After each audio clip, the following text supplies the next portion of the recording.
Süpersen sen ne melek sen ne firişte. Hikmet böyük Allah'ta xeyir vardı her işte.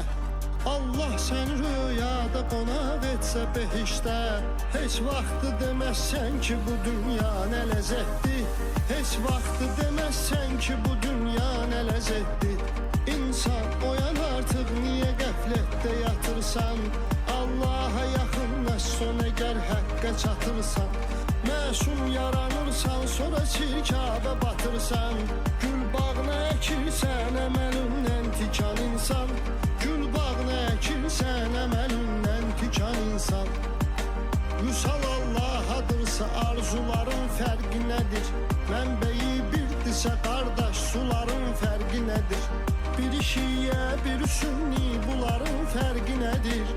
Bir olaq qardaş olaq bağlayaq mübahisəni. Yetmə zülm eləmə yandırar Allah səni. Özü yandırmasa da yandırar Allah səni. Cəhd eylə vüqar ömrüğü mənalı keçirt ki iz qoydu desinlər deməsinlər yaşı getdi. Cəhd eylə vüqar ömrüğü mənalı keçir ki iz qoydu desinlər deməsinlər yaşı getdi.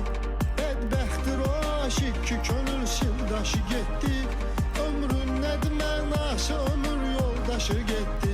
Bədbəxtdir o aşıq ki könül sildaşı getdi. Ömrün nədir mənası ömür yoldaşı getdi.